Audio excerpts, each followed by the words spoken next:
बकवास में लेना सच है। नमस्कार, आज के इस प्रेस वार्ता में आप सभी पत्रकार बंधुओं का हार्दिक तथ्यों पर बात हो। तो आज हम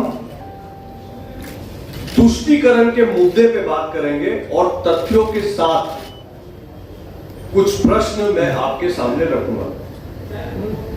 सर्वप्रथम मैं एक बैकग्राउंड से स्टार्ट करूंगा, एक पृष्ठभूमि से स्टार्ट करूंगा। उसके उपरांत मैं कुछ प्रश्न आपके माध्यम से इंडिया अलायंस के नेता और बिहार में इंडिया अलायंस के चेहरे तेजस्वी यादव के समक्ष में रखना चाहूंगा। बैकग्राउंड से शुरू करते हैं मित्रों। अभी कुछ दिनों में काफी चर्चा में आया कि कांग्रेस और इंडिया अलायंस का एजेंडा अल्पसंख्यक समाज को लेकर किस प्रकार से है। शुरू करते हैं सर्वप्रथम राहुल गांधी जी से। 5 अप्रैल को कांग्रेस ने घोषणा पत्र जारी की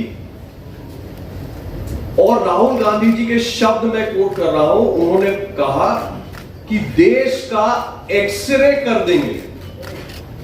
उनके शब्द हैं, देश का एक्सरे कर देंगे, सर्वेक्षण कराएंगे जाति का, धर्म का और संपत्ति का।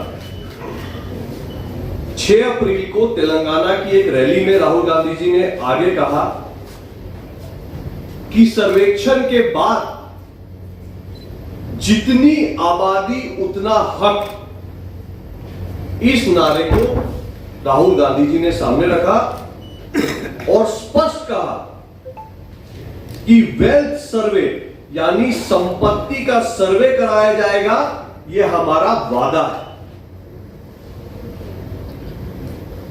अब उन्होंने यह बात जो रखी उसको कांग्रेस के मैनिफेस्टो से जोड़ते हैं, जिसकी प्रति में लेके आया हूं।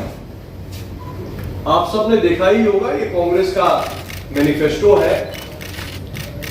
इस मैनिफेस्टो के पेज नंबर 8 से मैं पढ़ रहा हूं, इसको जरा गौर से सुनेंगे। कांग्रेस अपने मैनिफेस्टो में साफ कहती है, अल्पसंख्यक सशक्तिकरण आवश्यक है। कांग्रेस यह सुनिश्चित करेगी कि अल्पसंख्यक को शिक्षा में, सरकारी नौकरी में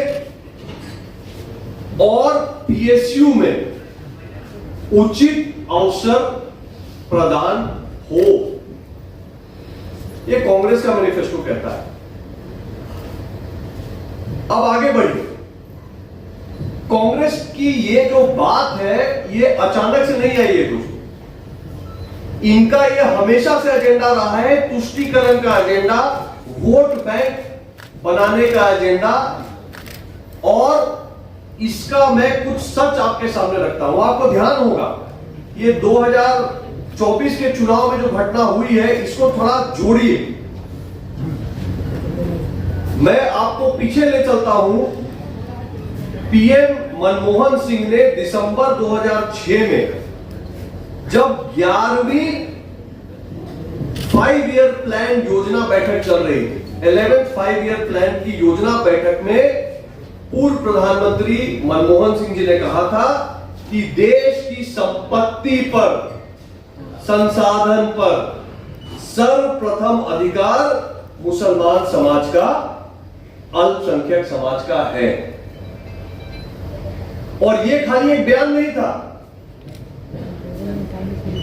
लोग कहेंगे कि यह सब तो आरोप है, कैसे लागू होगा, क्या होगा। मैं थोड़ा उस पे आता हूं। ये सिर्फ बयान नहीं है दोस्तों। मैं आज आपके सामने आया हूं सच्चर कमेटी की रिपोर्ट के साथ। दिसंबर 2006 में प्रधानमंत्री मनमोहन सिंह जी ने कहा कि मुसलमान समाज जो है उसका सर्वप्रथम अल्पसंख्यक समाज का पहला अधिकार है देश की संपत्ति पर। उसके पीछे सच्चर कमेटी की रिपोर्ट थी।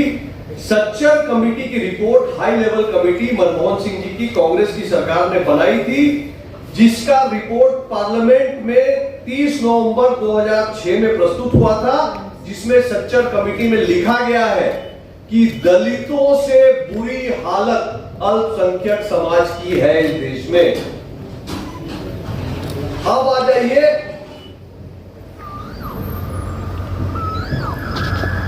असली चेहरा मैं आपको दिखा रहा हूं। 2006 में कांग्रेस के रंगनाथ कमीशन के रिपोर्ट में आया कि सरकारी नौकरियों में 15% का आरक्षण अल्पसंख्यक समाज के लिए विशेष दिया जाए। तो मैं पूछना चाह रहा हूं कि क्या कांग्रेस और इंडिया अलायंस ये कह रही है अपने मैनिफेस्टो के द्वारा कि एक ओबीसी समाज के आरक्षण में काट करके अल्पसंख्यक समाज के लिए अलग से आरक्षण का कोटा बनाएगी? क्योंकि सच्चर कमेटी की रिपोर्ट में और रंगनाथ कमीशन की रिपोर्ट में यही लिखा हुआ है कि ओबीसी के आरक्षण के भाग से काटकर अल्पसंख्यक का अलग आरक्षण बनाया जाएगा। एससी समाज, उनको भी मैं चेताना चाहता हूं, जो अपने शेड्यूल कास्ट का समाज है उनको चेताना चाहता हूं। कांग्रेस ने मुसलमानों की भागीदारी, अल्पसंख्यक के नाम पर भागीदारी एससी रिजर्वेशन कोटा में भी देने की बात रंगनाथ कमीशन की रिपोर्ट में साफ साफ लिखी है। सच्चर कमेटी की रिपोर्ट का बाइलाइन, उसका मेन रिकमेंडेशन यह है कि दलितों से बुरी हालात अल्पसंख्यक समाज की है। तो क्या वहां भी आरक्षण जो एससी के लिए हमारे संविधान में अंबेडकर जी ने दिया है, उसमें भी कांग्रेस छेड़छाड़ करेगी अल्पसंख्यक के लिए?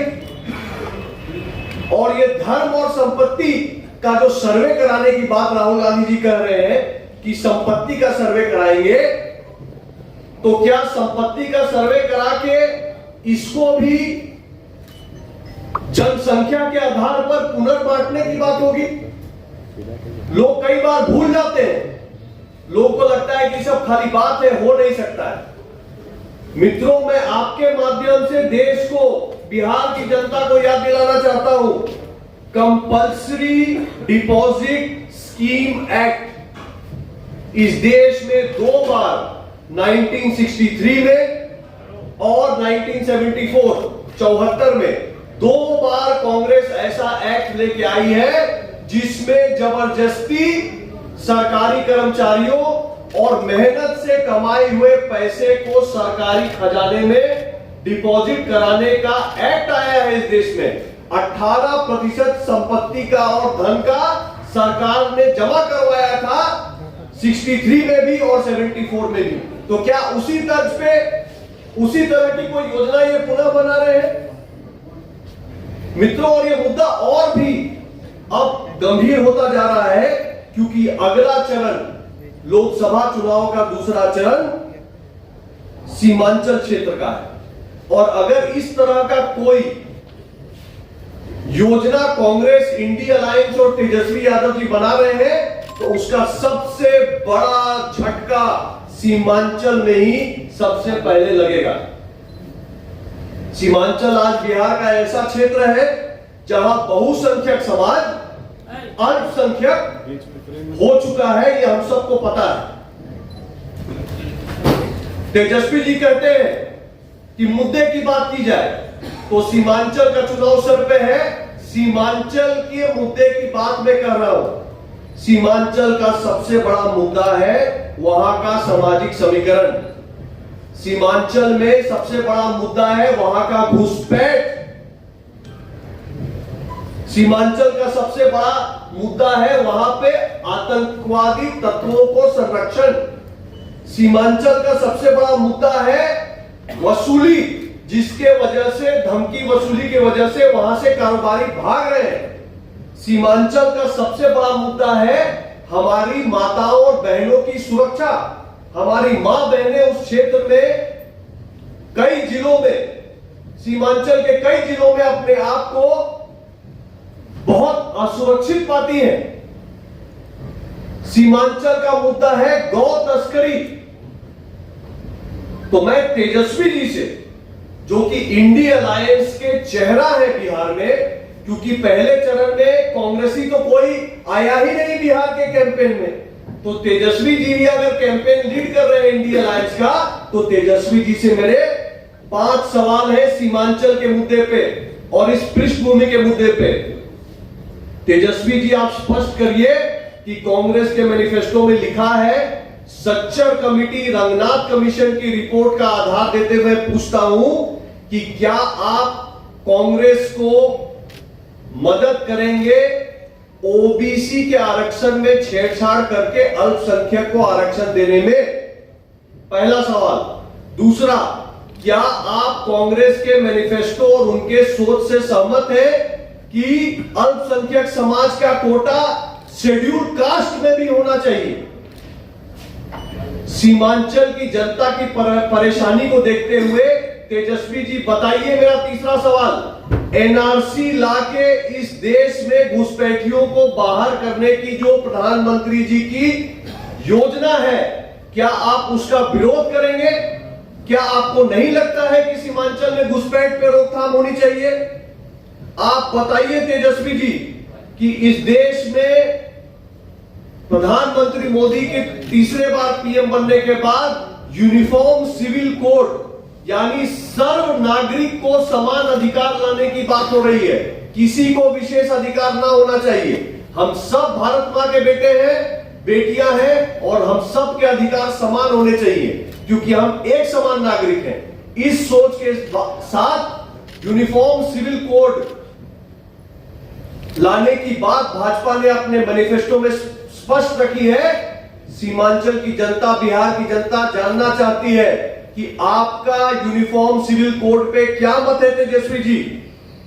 और सबसे बड़ी बात कि अगर कांग्रेस कह रही है कि देश की संपत्ति पर सबसे पहला अधिकार देश के अल्पसंख्यक समाज का है, अगर राहुल गांधी जी कह रहे हैं कि देश में हम एक्सरे कर देंगे, संपत्ति का सर्वे करा देंगे, जिसका जितना संख्या उसको उतना अधिकार देंगे, तो क्या तेजस्वी जी आप आज सीमांचल में भ्रमण में है, आप वहां की जनता को मन से बताइए, क्या वहां पे बहुसंख्यक समाज को चिंतित होना चाहिए कि उनका संपत्ति लेकर अल्पसंख्यक को बांटने में आप कांग्रेस के साथ खड़े होइएगा?